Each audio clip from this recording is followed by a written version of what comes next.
ത്രിയേക ദൈവത്തിൻ്റെ ധന്യനാമത്തിൻ്റെ മഹത്വം ഉണ്ടായിരിക്കട്ടെ. എത്രയും ബഹുമാനപ്പെട്ട വികാരിയച്ഛൻ, ഡോക്ടർ സാഹച്ചൻ, പ്രിയ ദൈവജനം,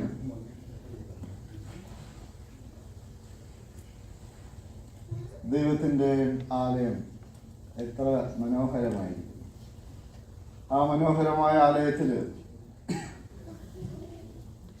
ദൈവമക്കളെല്ലാവരും ചേർന്ന് ദൈവത്തെ ആരാധിക്കുകയും മഹത്വപ്പെടുത്തുകയും അനുഗ്രഹങ്ങൾ പ്രാപിക്കുകയും ചെയ്തുകൊണ്ടിരിക്കുന്ന വലിയ നിമിഷങ്ങളാണ്.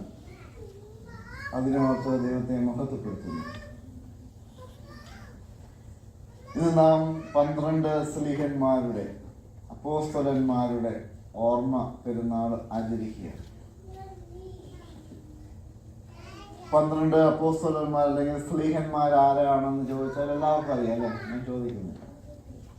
12 അപ്പോസ്തലന്മാരുണ്ട്. അതില് പ്രമുഖനാണ് ആര്? പത്രോസ് സ്ലീഹ. പത്രോസ് എന്ന് പറഞ്ഞാൽ ശരിയാകത്തില്ല. പത്രോസ് സ്ലീഹ എന്ന് പറയണം, അല്ലെങ്കിൽ വിശുദ്ധ പത്രോസ് എന്ന് പറയണം. പത്രോസ് എൻ്റെ അപ്പൻ്റെ അനിയൻ്റെ പേര് പത്രോസ് എന്നാണ്. അതേമല്ല, ഒരു ആൾക്ക് വിശേഷണങ്ങൾ കൊടുക്കുന്ന അനുസരിച്ച് തന്നെ നമ്മൾ സംസാരിക്കണം. അപ്പോൾ പരിശുദ്ധനായ പത്രോസ് സ്ലീഹായെ സഭയുടെ മേലധികാരിയായിട്ട്, സകലത്തിൻ്റെയും നേതാവായിട്ട് യേശു മിശിഹ അവരോധിച്ചു. പത്രോസ് സ്ലീഹായുടെ നേതൃത്വത്തില് വിശുദ്ധ സഭ ഇത്രയും വളർന്ന് പന്തലിച്ച് ദൈവനാമ മഹത്വത്തിന് വേണ്ടി ഇന്നും നിലനിൽക്കുന്നു. നാളെയും നിലനിൽക്കുന്നു. ബാക്കിയും 11 അപ്പോസ്തലന്മാരും ദൈവനാമ മഹത്വത്തിന് വേണ്ടി തങ്ങളുടെ ജീവിതത്തെ കൊടുത്ത് ദൈവത്തിന് ജീവസാക്ഷ്യം നൽകിയ മഹാന്മാരും വിശുദ്ധന്മാരുമാണ്. അവരുടെ എല്ലാവരുടെയും അനുഗ്രഹങ്ങൾ നമുക്ക് നൽകിയിട്ടുണ്ട്. അവരുടെ വിലയേറിയ മധ്യസ്ഥതയിൽ നമ്മൾ അഭയം പ്രാപിച്ചിട്ടുണ്ട്. നമ്മൾ കടന്നു വന്ന ഭാരതത്തിന്റെ അപ്പോസ്തലനായ തോമാസ് സ്ലീഹ ഇവിടെ മധ്യസ്ഥതയിൽ നമ്മൾ അഭയം പ്രാപിക്കുന്നു. എല്ലാ പരിശുദ്ധന്മാരുടെയും ശുദ്ധിമതികളുടെയും മധ്യസ്ഥതയിൽ നമ്മൾ അഭയം പ്രാപിക്കുന്നു. ഇവരുടെ മധ്യസ്ഥത എന്തിനു വേണ്ടിയിട്ടാണ് എന്ന് ചോദിച്ചാൽ അതിനൊരു ഉത്തരമുണ്ട്. നമ്മെ ദൈവത്തിങ്കിലേക്ക് നയിക്കുന്നതിന് വേണ്ടി, ദൈവിക അനുഗ്രഹങ്ങൾ നാം പ്രാപിക്കുന്നതിന് വേണ്ടി, നമ്മുടെ തലമുറകൾ വാഴ്ത്തി അനുഗ്രഹിക്കപ്പെടുന്നതിന് വേണ്ടി നാം ഈ ലോകത്ത് നിന്ന് വാങ്ങിപ്പോയാൽ സ്വർഗത്തില് ദൈവം വസിക്കുന്ന സ്ഥലം എവിടെയാണോ അവിടെ പിതൃപുത്ര പരിശുദ്ധാത്മാവിനെ പ്രീത്വമായി സ്തുതിച്ച് പുകഴ്ത്തുന്നതിനുള്ള യോഗ്യത ലഭിക്കുന്നതിന് വേണ്ടിയിട്ടാണ്. ആയതിനു വേണ്ടിയിട്ടാണ് ഇവരോട് നമ്മൾ പ്രാർത്ഥിക്കുന്നത്. ഈ അപ്പോസ്തലന്മാർക്കും ബലഹീനതകൾ ഉണ്ടായിരുന്നു, കുറവുകൾ ഉണ്ടായിരുന്നു. എന്നാൽ ആ കുറവുകളെ, ബലഹീനതകളെ ബലമുള്ളവനായ മിശിഹാ തമ്പുരാൻ, കുറവുകളില്ലാത്തവനായ മിശിഹാ തമ്പുരാൻ എടുത്ത് ഉപയോഗിച്ച് അവരെ മേൽത്തരം വീഞ്ഞ് എന്നതുപോലെ മേൽത്തരം അനുഗ്രഹങ്ങളുള്ളവരാക്കി തീർത്തു. നമുക്കറിയാം, മുന്തിരി ചീഞ്ഞു പോയാൽ എന്ത് സംഭവിക്കും? മുന്തിരി ചീഞ്ഞു പോയാൽ സംഭവിക്കും? പുഴുകും അല്ലേ? പക്ഷെ ആ മുന്തിരി വെള്ളവും കുറച്ച് പഞ്ചസാരയും ഇട്ട് സൂക്ഷിച്ചു വെച്ചാലോ അത് ചീയാണ് ചെയ്യുന്നത്. It became decay, but it became good wine. I know it. You know it. മുന്തിരി വെള്ളത്തിലിട്ട് ചീയിച്ചാൽ, ഇച്ചിരി പഞ്ചസാരയും മറ്റു കാര്യങ്ങളൊക്കെ ഇട്ടാൽ അത് മേൽത്തരം വീഞ്ഞായിട്ട് മാറും. ഒരു പയർവിത്ത് ഭൂമിയിൽ വെള്ളമൊഴിച്ച് ഇട്ടാൽ എന്ത് സംഭവിക്കും? ആദ്യം അത് ചീയും. First it became decay, then it grow it. ഒരുപാട് പയറുകൾ നമുക്ക് തരത്തക്ക രീതിയിൽ അത് വലുതായിത്തീരും, അനുഗ്രഹമായിത്തീരും. അപ്പം നമുക്കും കുറവുകളും ബുദ്ധിമുട്ടുകളും പ്രയാസങ്ങളും കഷ്ടപ്പാടുകളൊക്കെ ഉണ്ട്. ഇതെല്ലാം ചേർത്ത് ദൈവത്തിൻ്റെ തിരുസന്നിധിയിൽ ദൈവമേ ഞാനിതാ, എന്നെ എടുത്ത് ഉപയോഗിക്കണമേ മറ്റുള്ളവർക്ക് വേണ്ടി, തിരുനാമ മഹത്വത്തിന് വേണ്ടി എന്നെ എടുത്ത് ഉപയോഗിക്കണമേ എന്നുള്ള വിശ്വാസ പ്രഖ്യാപനത്തോടുകൂടി ദൈവത്തിൻ്റെ വയലിലേക്ക് നമ്മെ പാകുന്നതിന് വേണ്ടി, വിതയ്ക്കുന്നതിന് വേണ്ടി, നടുന്നതിന് വേണ്ടി വിട്ടുകൊടുത്താൽ 100 മേനി ഉണ്ടാകും. We will be fruitful if we are giving to our Lord Jesus Christ by saying, I am nothing, you are great. I am here for you. Use me for you. And use me for others. Then I will be a better fruit to others. ആ ഒരു കോൺസെപ്റ്റോടുകൂടി നമ്മളെ തന്നെ വിട്ടുകൊടുക്കുകയാണെങ്കിൽ ഈ പരിശുദ്ധ സ്ലീഹന്മാര് ഈ ലോകത്തിൽ എത്രമാത്രം മറ്റുള്ളവർക്ക് നന്മ ചെയ്തുവോ അതുപോലെ നമുക്കും അതിനോടടുത്തെങ്കിലും നന്മ ചെയ്യുവാൻ നമുക്ക് സാധിക്കും. അതാണ് ഈ അപ്പോസ്തലന്മാരുടെ ജീവിത ചരിത്രത്തിൽ നിന്ന് നമ്മൾ കാണുന്നത്. ദൈവത്തിന് പൂർണ്ണമായിട്ടും വിട്ടുകൊടുത്തവരാണ് ഇവര്, ദൈവം പ്രവർത്തിക്കുന്നതിന് വേണ്ടി. അവിടെ കഷ്ടതകളുണ്ട്, ദുരിതങ്ങളുണ്ട്, പ്രയാസങ്ങളുണ്ട്. ഈ അപ്പോസ്തലന്മാരിൽ ഒരാൾ മാത്രമേ പ്രായാധിക്യം വന്ന് സാധാരണ രീതിയിൽ ദൈവസന്നിധിയിലേക്ക് സ്വീകരിക്കപ്പെട്ടുള്ളൂ, വാങ്ങിപ്പോയിട്ടുള്ളൂ. അതാരാന്നറിയാവോ? പരിശുദ്ധനായ യോഹന്നാൻ സ്ലീഹ.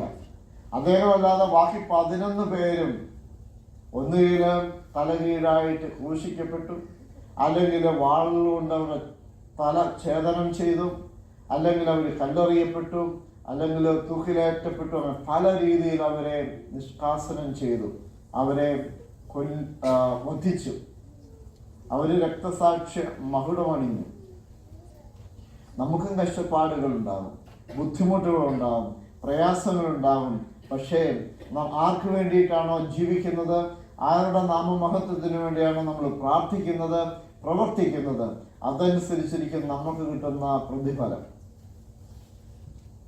പ്രിയമുള്ളവരെ, യേശുക്രിസ്തുവിന് വേണ്ടി ഈ അപ്പോസ്തലന്മാർ എത്രമാത്രം സഹിച്ചുവോ അതിനേക്കാൾ ഉപരിയായി അവര് ശ്രേഷ്ഠതയിലെത്തിയിട്ടുണ്ട്. ഒരു ക്രിസ്ത്യാനിയെ സംബന്ധിച്ചിടത്തോളം suffering is A must in either form. എൻ്റെ ജീവിതത്തില് ദുഃഖങ്ങളും അല്ലെങ്കിൽ പ്രയാസങ്ങളോ ബുദ്ധിമുട്ടുണ്ടാകൽ എപ്പോഴും സന്തോഷമായിരിക്കണമെന്ന് പറയുന്നത് ഒരു ക്രിസ്ത്യാനിയെ സംബന്ധിച്ച് പറയാൻ സാധിക്കില്ല. കാരണം അവൻ ക്രിസ്തുവിൻ്റെ അനുയായിയാണ്. കാരണം ക്രിസ്തു ലോക നന്മയ്ക്ക് വേണ്ടി, മിശിഹാ തമ്പുരാൻ മറ്റുള്ളവരുടെ രക്ഷയ്ക്ക് വേണ്ടി സഹനങ്ങൾ ഏറ്റവനാണ്, പീഡനങ്ങൾ ഏറ്റവനാണ്. മാനസികമായും ശാരീരികമായും വൈകാരികമായിട്ടും നന്മയ്ക്ക് വേണ്ടി നമ്മൾ പീഡനമേറ്റാൽ ദൈവത്തെ മഹത്വപ്പെടുത്തണം. Lord, I am here, use me. ഒരു പാട്ടില്ലേ, here I am oh Lord, ഇല്ലേ? ഒരു പാട്ടില്ലേ, കേട്ടിട്ടുണ്ടത്? Here I am oh Lord, use me. അതിൻ്റെ വേടിങ് നമ്മൾ പിള്ളേർക്കൊക്കെ അറിയായിരിക്കും. അപ്പം ഞാനിതാണ്, ശമുവേൽ ബാലൻ പറഞ്ഞ പോലെ, യഹോവേ ഞാനിതാ കേൾക്കുന്നു, എന്നോട് അരുളി ചെയ്താലും. കർത്താവിൻ്റെ ഹിതമനുസരിച്ച് ഞാൻ ജീവിച്ചു കൊള്ളാമെന്നുള്ള വാഗ്ദാനത്തോടുകൂടി ദൈവത്തിൻ്റെ തിരുസന്നിധിയിൽ പൂർണ്ണമായിട്ട് സമർപ്പിക്കുമ്പോൾ ദൈവം നമ്മളെ അനുഗ്രഹിക്കും. പൗലോസ്ലീഹ പറഞ്ഞതുപോലെ, ഞാൻ എൻ്റെ ഓട്ടം പൂർത്തീകരിച്ചു, എൻ്റെ വിശ്വാസം കാത്തു സൂക്ഷിച്ചു, എൻ്റെ ഓട്ടം ഞാൻ പൂർത്തീകരിച്ചു, നീതിയുടെ കിരീടം എനിക്ക് അവൻ തരും. പൗലോസ്ലീഹായും അപ്പോസ്തലനായിട്ടാണ് സഭ വിശ്വസിക്കുന്നതും കരുതുന്നതും ബഹുമാനിക്കുന്നതും. വിജാതീയരുടെ അപ്പോസ്തലൻ. സ്ലീഹന്മാര് 12 പേര്, ചില വ്യത്യാസങ്ങളേ ഉള്ളൂ.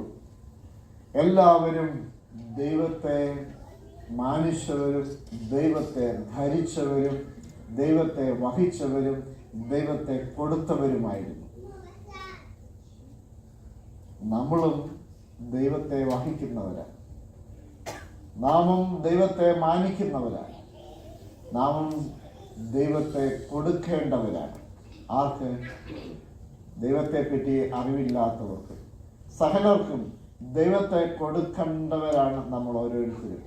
ഈ മദ്ബഹായിൽ നിന്നും നിങ്ങൾക്ക് വിഭജിച്ച് തരുന്ന തിരുശരീര രക്തങ്ങളാവുന്ന ആ ത്രിയേക ദൈവത്തെ നിങ്ങൾ വഹിച്ചുകൊണ്ട് വെളിയിലേക്ക് പോകുമ്പോൾ, ഞാനും നിങ്ങളും വെളിയിലേക്ക് പോകുമ്പോൾ നമ്മുടെ ഛായയിലും സാദൃശ്യത്തിലും സൃഷ്ടിച്ച മറ്റുള്ള സഹോദരങ്ങളെ കാണുമ്പോൾ സ്നേഹവും സന്തോഷവും സമാധാനവും ആശംസിക്കുവാൻ നമ്മൾക്ക് സാധിക്കണം. ഇന്നലെ എനിക്കൊരു പേഷ്യൻ്റ് വന്നു. അദ്ദേഹം ഓർത്തഡോക്സ് ജൂവിഷാണ്, ഒരു ജൂ ബാലനാണ്. ഹിസ്റ്ററികളൊക്കെ ചോദിച്ചപ്പോൾ ഞാൻ പറഞ്ഞു, I am also a Jewish Christian. Are you a Jewish Christian? ഞാൻ പറഞ്ഞു, yes, I am a Jewish Christian. My forefathers were converted to Christianity from Judaism. അത് പറഞ്ഞപ്പോൾ അവന് അട്ടിലേന്ന് ചാടി എഴുന്നിട്ട്, oh my brother, I love you എന്ന് പറഞ്ഞൊരു ഉമ്മ വന്നു. Oh my brother, I love you. ഞാനൊരു കൊടുത്തു. അവൻ പറഞ്ഞു, I am so glad you are a Jewish Christian. You embrace Christianity because Jesus is the Lord. That is remarkable. He said to me, you embrace Christianity because Jesus is the Lord. I believe in him, but I'm studying all these Torahs, Talmud and everything for the sake of my community. But I believe in him. ഞാനത് പറഞ്ഞില്ലായിരുന്നെങ്കിൽ, ഞാൻ എന്താന്ന് പറഞ്ഞില്ലായിരുന്നെങ്കിൽ അത് സംഭവിക്കത്തില്ലായിരുന്നു. അവൻ്റെ സാക്ഷ്യം കേൾക്കുവാൻ സാധിക്കുകയില്ലായിരുന്നു. ആ കുഞ്ഞ് പറയുകയാണ്, I believe in Jesus because he is the Lord. അതാണ് സാക്ഷ്യം. നമ്മളും ധൈര്യമായിട്ട് പോവാം ആയി എന്ന് പറയണം. യേശു പറഞ്ഞു, ഞാൻ ആവുന്നവൻ ഞാനാണ്, ഞാൻ ഒരു ക്രിസ്ത്യാനിയാണ് എന്ന് മറ്റുള്ളവരുടെ മുമ്പിൽ ധൈര്യപൂർവ്വം പറയണം. ഞങ്ങൾ ജോലി ചെയ്യുമ്പോൾ തലയിൽ ഒരു കറുപ്പ് കുപ്പിയൊക്കെ പണ്ട് കോവിഡ് അതൊക്കെ വന്നു. അതിപ്പം തണുപ്പായതുകൊണ്ട് ഞാനിപ്പം ചിലപ്പോൾ ഉപയോഗിക്കും. അപ്പം ചിലർ പറയും, I think you are a Muslim. ഞാൻ പറഞ്ഞു, no, I am not a Muslim, but I am a strong Christian. ആ മനുഷ്യൻ പറഞ്ഞു, you are good. I also reading the Bible with Quran. I am also recognizing Jesus is the Lord. There are people who is recognizing our Lord Jesus Christ as the Lord. That's the truth.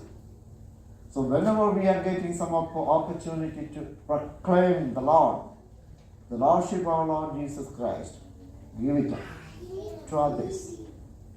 Say it proudly. Because 12 അപ്പോസ്തലന്മാരും സ്ലീഹന്മാരെല്ലാവരും യേശുവിന് ജീവശ്വാസം തീരുന്നിടം വരെയും പ്രാണൻ വെടിയുന്നിടം വരെയും അതിനുശേഷവും ജീവനുള്ള സാക്ഷ്യം നൽകിയിട്ട് ജീവിച്ച് മരിച്ചവരാണ്. ഇന്നും നമ്മുടെ ഹൃദയങ്ങളിൽ ഈ സഭയിലൂടെ അവർ ജീവിക്കുന്നു. നമ്മളും മറ്റുള്ളവരുടെ ഇടയിൽ നാളെയും ജീവിക്കണമെങ്കിൽ നമ്മൾ ജീവിത സാക്ഷ്യം കൊടുക്കണം. ആർക്ക്? യേശു മശീഹായിക്ക്. നമ്മൾ മരിക്കുകയാണെങ്കിൽ എല്ലാവരും കൂടി ഒരു ഫോട്ടോ ഒക്കെ എടുത്ത് ഭിത്തിയിലൊക്കെ നമ്മളെ കുറച്ച് നാളൊക്കെ ഇടും. കുറച്ച് കഴിഞ്ഞാൽ ആ ഭിത്തിയിലെടുത്ത് പടമൊക്കെ എടുത്ത് മാറ്റും. പക്ഷേ പണ്ട് മരിച്ച് ഭിത്തിയിൽ പടങ്ങൾ വന്ന് ബഹുമാനിച്ചിരുന്ന അവർ, ഈ വിശുദ്ധന്മാരെ ഇന്നും നമ്മുടെ ഹൃദയങ്ങളിൽ വസിക്കുന്നുവെങ്കിൽ, അവരുടെ ഫോട്ടോസ് നമ്മുടെ ഹൃദയങ്ങളിൽ ആലേഖനം ചെയ്തിട്ടുണ്ട് എങ്കിൽ ഒരു കാരണമുണ്ട്. ആ കാരണം ഇതാണ്: they gave the living witness to our Lord Jesus Christ and proclaimed the salvation history and event through their life. Are you ready to witness our Lord Jesus? Are you ready? She says, thank you. Are you ready, my boys? Are you ready to witness our Lord Jesus to everybody? Are you ready? Let some shake and I am okay to proclaim Jesus is my Lord wherever I am, to whom I am facing, no problem, because He lives in me. He has to live because I have to live with Him. And He said, whoever receives the body and blood of me, I am living with Him and they are with me. That's the living witness. Give freely, because you have given all these things freely, and it is a gift. So I am blessed, you too blessed. God bless you all. അവസരത്തിൽ ഈ പരിശുദ്ധ മന്ദഹായിൽ നിന്ന് നിങ്ങളോടുകൂടി ചേർന്ന് ബഹുമാനമുള്ള അച്ഛനോട് ചേർന്ന് ഈ പരിശുദ്ധ വഴിയാപ്പിക്കുവാനും അനുഗ്രഹം പ്രാപിക്കുവാനും സാധിച്ചതിനോട് നന്ദി പറയുന്നു.